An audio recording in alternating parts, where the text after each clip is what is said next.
हमारे स्क्रीन पर दिख रहे हैं, क्या ये थे जब हम जनता की अदालत लगा रहे थे? क्या आपसे पूछा था हमने? हम लड़ाई लड़ रहे थे और तभी हमने कहा कि ये सिर्फ मामला सहारा का नहीं है। इसके बाद जितने फाइनेंशियल फ्रॉड हुए हैं इस देश में, सबके खिलाफ खड़ा है क्यूबाइड नेटवर्क।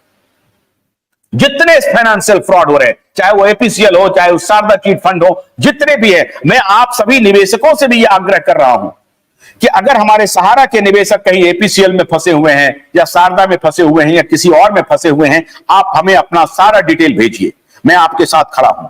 हमने इस नेटवर्क को समर्पित कर दिया है उन दीनहीनों के लिए, उन लाचारों के लिए, उन बेबसों के लिए जिनकी आवाज कोई सुनने वाला नहीं, कोई सुनने वाला नहीं। अपनी ताकत के अनुसार जितनी मेरी क्षमता है, मैं अपनी सारी ताकत लगा रहा हूं उनके लिए जिनकी आवाज कोई नहीं, कोई न बड़ा पत्रकार न बड़ा चैनल। जब आदेश आता है कोर्ट का तो अखबारों में छप जाता है।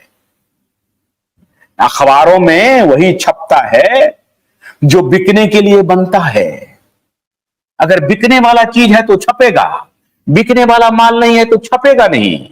हम बेचने के लिए नहीं छाप रहे हैं और बोल रहे हैं और ये लड़ाई लड़ रहे हैं। हम आपकी पीड़ा को अंतःकरण से स्वीकार करते हैं, अंतःकरण से फील करते हैं।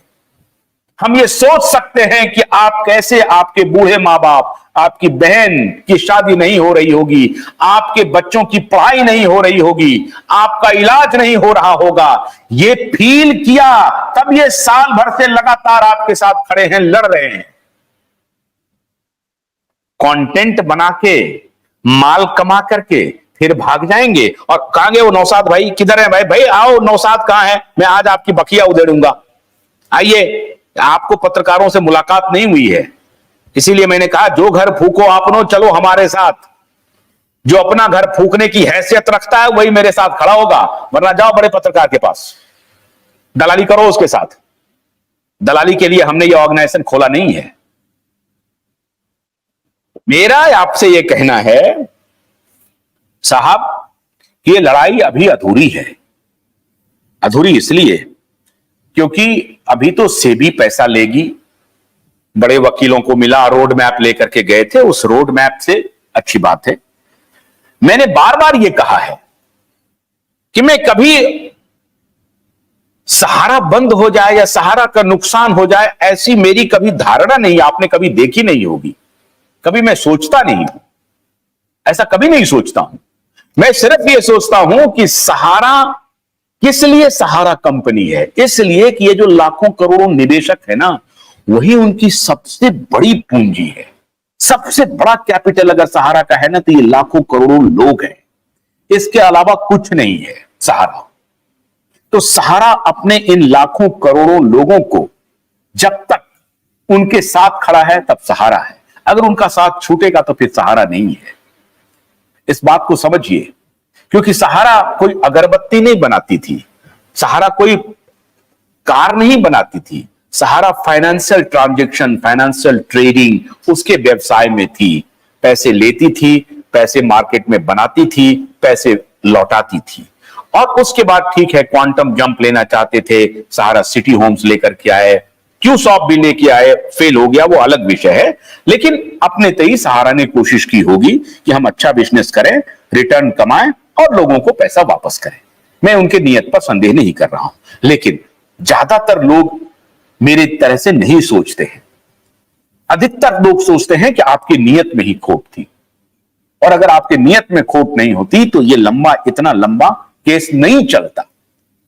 इसलिए मेरा यह कहना है कि अब लड़ाई आपकी शुरू हुई है। हां, यह जरूर है कि अभी तक जो सुनवाई नहीं हो रही थी, क्रॉस रोड पर थे, आप लोग हिम्मत हार चुके थे, आप लोगों को लगने लगा था कि क्या पता नहीं पैसा नहीं मिलेगा हम लोगों का। यह हमने स्थिति खड़ी कर दी आपके सहयोग से। आपके सहयोग से हमने यह स्थिति पैदा कर दी कि नहीं, पैसा तो मरने नहीं दूंगा, विलंब जो लग जाए, पैसा तो मिलकर रहेगा।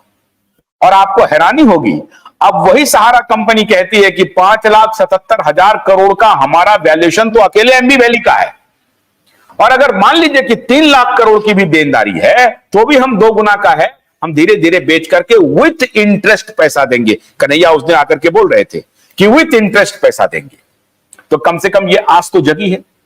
अब मेरा ये कहना है कि आप सभी बंधु एकजुट रहिए, आपस में मत लड़िए। मैं देखता हूं कि कोई एजेंट को भी आप लोग देने लगते हैं कि उन्होंने बर्बाद कर दिया, फिर एजेंट निवेशक को बोलने लगते हैं। ऐसा मत करिए। सारे एजेंट, सारे निवेशक एक है। कन्हैया भी आपके अपने हैं, न्यूटन भी आपके अपने हैं। अगर कोई मान लीजिए कोई ऐसी दलील रखते हो जिसमें आपको लग रहा हो कि यह सहारा का पक्ष ले रहा है, यह सहारा का दलाल है, ऐसा नहीं है। मत समझिए ऐसा कि वो सहारा के दलाल है। वो भी ये चाहते हैं कि आपका पैसा मिले, उतनी ही गंभीरता से चाहते हैं जितनी गंभीरता से आप चाहते हैं। तरीका हो सकता है अलग है। इसको बहुत ऐसे विपरीत परिस्थिति में, ये मैं बात मानता हूं कि विपरीत परिस्थिति में इतना दिमाग काम नहीं करता है। कोई भी आदमी अगर बोलता है या किसी के पक्ष में तो खड़े हो जाते हैं गाली देने के लिए। देखिए देखिए ये जो है उसका दलाल है, तो ये उसका दलाल है, ये उसका। मेरे बारे में भी बहुत सारे लोग बोल देते हैं, आप देखते हैं, लेकिन मैं विचलित नहीं होता हूं। कभी कभी नाराजगी होती है तो मैं जाहिर करता हूं, लेकिन जिनके ऊपर जाहिर करता हूं मैं उनको भी समझाता हूं कि देखो भाई, मैं पूरी ईमानदारी से, मैं ऑडिट होने के लिए तैयार हूं, मैं पूरी ईमानदारी से आप लोगों की लड़ाई लड़ रहा हूं। आप लोगों से कुछ नहीं चाहिए, हम लड़ाई लड़ रहे हैं। बस ये है कि जिस दिन सफलता मिल जाएगी उस दिन मुझे थोड़ा गुमान होगा कि हमने भी लड़ाई लड़ी, सबके साथ मिलकर के, खुशी होगी। तो ये जो उन्होंने कह दिया कि बड़े पत्रकारों ने मुद्दा उठा लिया, तो हमारे दिल को बड़ा चोट पहुंचा, क्योंकि बड़े पत्रकारों को वो सज्जन नहीं जानते हैं, मैं जानता हूं। और वो बड़े पत्रकारों को मैं आज चुनौती देता हूं कि वो बड़े पत्रकार कभी भी मेरे आमने सामने नहीं आते हैं। मैंने कई बार चुनौती दिया, नहीं आते हैं।